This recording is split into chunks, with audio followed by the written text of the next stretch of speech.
Hi, I'm Josh Shapiro, Chairman of the Montgomery County Board of Commissioners, and I'm coming to you today from the Willow Grove Fire Company, right here in the heart of Montgomery County. First, I want to thank you for your service to the people of Montgomery County and the Commonwealth of Pennsylvania. Your willingness to be a first responder, your willingness to train and educate and be prepared for any situation is something that we all very much appreciate. You know, right here in Montgomery County, thanks to a unique partnership between the Willow Grove Fire Company, the Upper Moreland Police Department, and the Montgomery County Department of Public Safety, we're taking education even one step further. You know, 1 in 68 children here in Pennsylvania have autism. And when first responders arrive at a scene where a child has autism, special care is needed, special instruction is needed, and special training is needed. That's why right here in Montgomery County, we've taken steps to adopt that type of training program for our first responders. I want to encourage all of you to continue with your training and to add this component to your training, to do what we're doing in Montgomery County here in Willow Grove and with partnership through the Upper Moreland Police Department. Again, I thank you for all that you do to keep our Commonwealth safe. I thank you for your willingness to be prepared for any situation and to make sure that our community is looked after.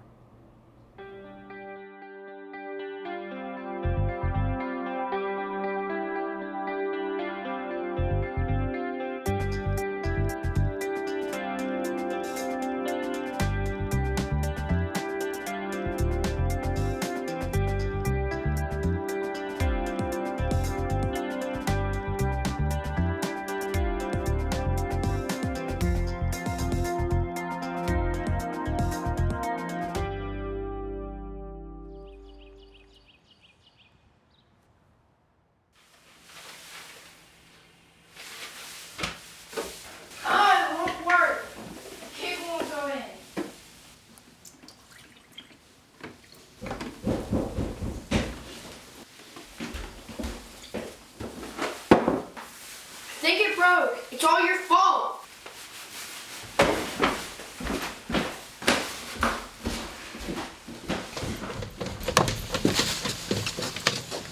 Let me see it. This is so easy, even you could have figured this out. The input cable is attached from the hub on the component cable. You just have to plug it back in.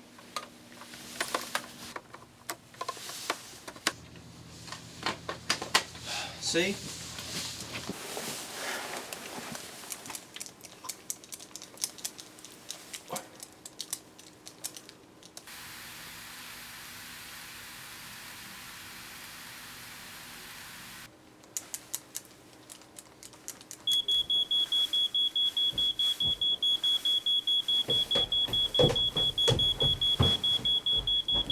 There's a fire. Reed, we have to get out of here. Help! Help! There's a fire. Call 911. Yes, hi. I'm at 212 Main Street and there's a fire.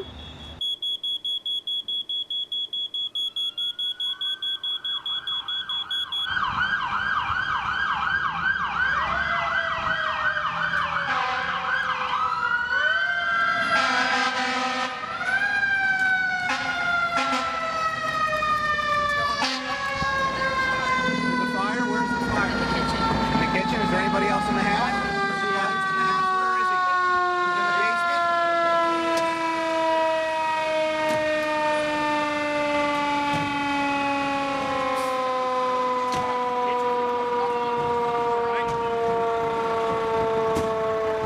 If you don't trap in the basement, we'll go to the front door, no, sir.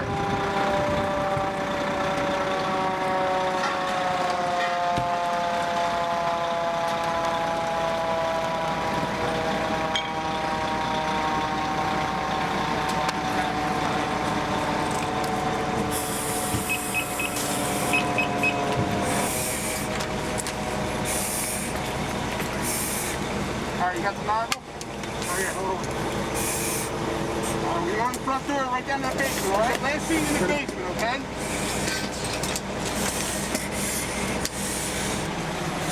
All right, guys, ready? Go. All right, go.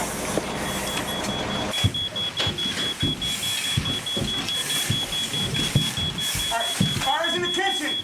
You two, down to the basement, look for the easy, go for it, all right?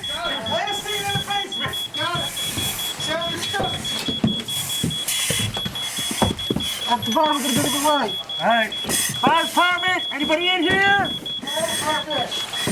got you like I'm going to the front of the room. Fire department, anybody here? Fire department, fire company. Anybody there here?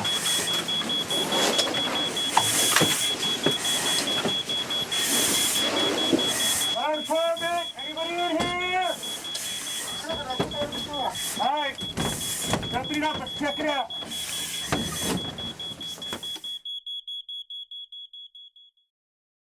My name is Brian Folk. I'm chief of the Willow Grove Volunteer Fire Company serving up in Moreland Township. I've been an emergency responder for 28 years, and about 10 years ago my son was diagnosed with autism.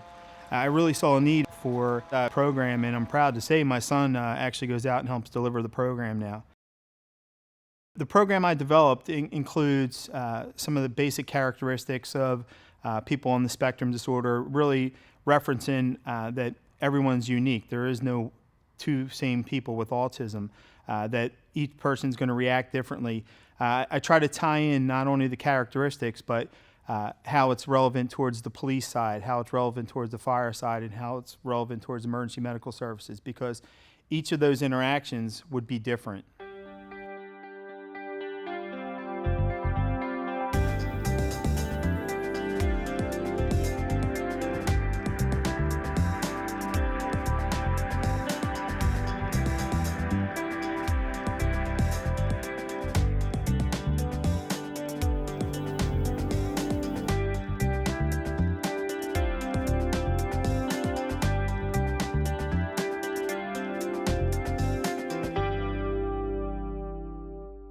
Typically when we're looking for our victim inside a building, there's certain areas that we'll target: in a bed, in a tub, under a kitchen table, behind a trash can, in a closet under a pile of clothes.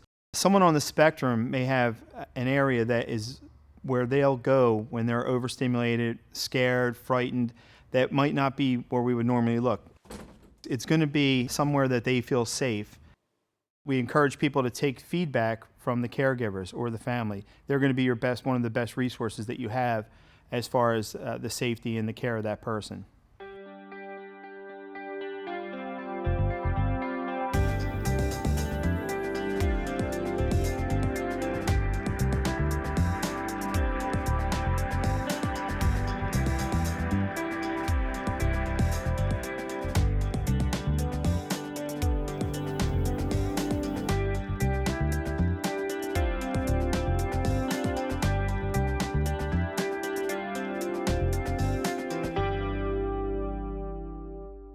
Another thing I would do that may be a non-traditional thing is if we have everyone accounted for out of the house and there's someone on the spectrum, I may have them placed in the back of a police car. Not that they're in custody, but to ensure that they're not going to leave whoever the caregiver is and go back inside the house for something. For a family looking for help from a fire company for someone on the spectrum, I would encourage them to see what they have as far as public outreach. Maybe it's something as simple as some one-on-one. If a crowd during an open house is too much for them, that they could come to the firehouse on a one-on-one session and learn about fire prevention and things that they can do to keep themselves safe. The Premise Alert, in Upper Moreland, we call it a special needs database. It's something that the local authorities will utilize to help someone with any kind of disability. It's actually not just for someone on the spectrum. It's anything that in an emergency situation that will support or help the emergency responders react to them. If it's something that would set the person off, or if there's some kind of medical condition or psychiatric condition, allergies to medications, where their tendencies are to hide, to run, to elope, all that information in addition to a picture is incorporated into that. So responding, an officer, a firefighter, or an EMT paramedic could say, hey, the sirens, loud noises cause this person much distress. So a block away, I can shut all that stuff off if it's safe for me to do.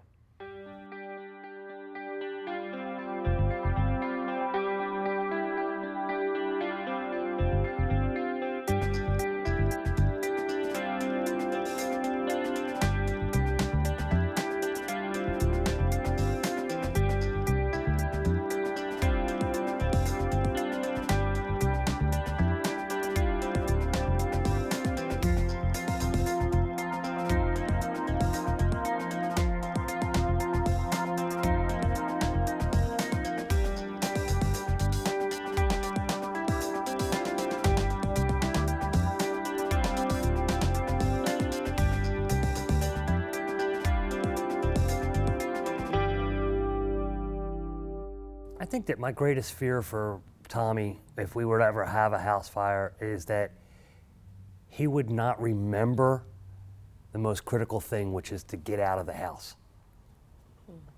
You know, that to me is the biggest fear, that he would just forget about that and go to a secret place and hide somewhere. I think for this morning, for me, we were talking about what our fire plan was. And I know that Dante knows what to do, but his response this morning was, well, I'll put the fire out, and then we'll find whoever started the fire, and we'll take them to court. So I think that part of the issue for us is, I know that he's absorbing the information when we go over the safety information, but the problem is in that high duress situation, is that actually going to come out? I mean, what do you think about that, Dante? I don't know. I mean, I still wanna be able to do something. I mean, I wanna like take a bucket and pour water on it, or if it's like an oil fire, like frying grease, then I want to take like the fire extinguisher and shoot foam to extinguish it. Did you learn that at school? Actually, I learned from a TV show. Which TV show is that? It was an educational television show when I was young. So I think he wants to take ownership of the event to try to handle it himself. And I think that all those things are appropriate methods to put the fire out, but I think that there's this point where he has a difficult time identifying what is his responsibility, and then what's the responsibility for the emergency services or other adults that might be better prepared for that type of emergency. If there's a house fire, my biggest fear is him running back in to get his favorite whatever it is of the week. Is it a card? Is it a toy? Is it whatever? That's my biggest fear. I think my biggest fear with Tommy is he says he knows, but then when you ask him 10 minutes later, he doesn't understand what you're asking him. So I'm afraid that he's going to go and hide somewhere instead of getting out of the house, even though we drill it into them all the time. Yeah, I think my fear is the sensory overload that's going to happen, and even with somebody without autism is going to be panicked, and you're hoping that your instincts kick in, but we have no way of knowing what my son's instinct would be at that moment. Like you said, you just don't have any way of knowing how they're going to react. And I've known it takes my son multiple repetitions of something before it's that ingrained in him, that he's just going to react out of instinct. And the instinct that we would like to have happen isn't always the instinct that happens. Yeah. Yeah, I know that when Dante was in elementary school, he actually had an issue with the sensory overload, basically from the fire alarm system. And the school district's answer to that was to basically preemptively let him know when when they were going to do the fire drill, which I was completely against, because that doesn't instill any kind of actual response to train him for the emergency, whether it's the drill or an actual fire. Although there was a small fire in the junior high this year, right, Dante? No, that was last year. Oh, that was last year? A radiator started smoking. I think it blew up, I'm not sure, but... And then everybody did... And then I started to after when the fire alarm sounded, I was like, wait a minute, we already had our drill. And I was like, hey, wait just a minute. This isn't a drill, it's a real fire. Were you worried, or did you feel like you knew what you were supposed to do? I knew what we were supposed to do. It was only a small fire. I find a lot of times that it's kind of like, let's just go through the paces of the evacuation procedure, and it really doesn't take into account those people who might not process that information the way that a typical kid would, if you will. Because routine is definitely something that is a comfort zone. I know for Dante, the routine makes it easier for him to process things. The problem is if we drill every week or every once a month we need to go out the front door and go to Mr. Lee's front porch, and the front door is blocked. Someone on the spectrum, that might be all they remember. Like, we have to go that way because I'm a concrete thinker and there is no gray, it's black and white. So sometimes changing it up that, okay, let's block the front door, and if the front door is blocked or you can't access it, that you can go out the sliding glass door in our house or out the kitchen door, stay in my room and open the window and call for help. You never know what information is being retained at the time you're doing your drill. So it might be that they might be thinking, well, it's a rainy day, there won't be a fire today. Because whenever we drill, it's always sunny out, or it's the daytime. When we all know a lot of fires happen at night. So I guess change it up, like you said. Even the things that I'm not trying to reinforce are sometimes the things that stick, which is a concern as well. So it could be something like, well, what if we decide to exit through a window? And then you say, well, that's not really a good idea. But that part gets lost in the translation when you're talking to them. And unfortunately, in a situation where it's high stress, that could be the one thing that actually comes back. I think, unfortunately, I know that there are things that you just don't think of. And I think that's the part that when you can collaborate with other people who are in a similar situation, like all of us, the things that you may have overlooked or not thought of on your own, these types of sharing sessions are important. I think that the best way for the fire company to help the community out is to incorporate what we're talking about today into our fire education programs, part of our open house, and just getting out to the schools and helping them develop the proper programs to teach the right way to handle these situations. We have a large thrust at Horsham Fire Company to do education at all of the schools in October for the Fire Prevention Month. And I think it's the exposure part of the information, although I think a lot of times after the first couple minutes of these programs that we put on for the kids, you kind of lose them a little bit. But I think even just what the small part is retained is something more than that they had before. I think that in the open house setting, I think that the kids are more engaged because it's a little bit more relaxed and they actually get to do things that they want to do. I know Willow Grove, every October they visit St. David's to do fire prevention. And me and my dad also teach a class about safety for emergency responders. One thing that we do is we have a newsletter that pretty much reaches every resident of the township. So we have a formal township newsletter and a fire company newsletter that we put some type of message in. We'll be promoting whatever that, if there's an industry event that happens, we'll try to tie that into how it could affect us in Upper Moreland. I think a lot of times the difficult part could be taking that information back to where you and your loved one who's on the spectrum exist or spend the majority of their time, and having that be applicable to that space. And I think that's the challenge for all of us who sit here, to ensure that the people that we love know what we need to do in a situation where it's going to require, safety measures to evacuate safely.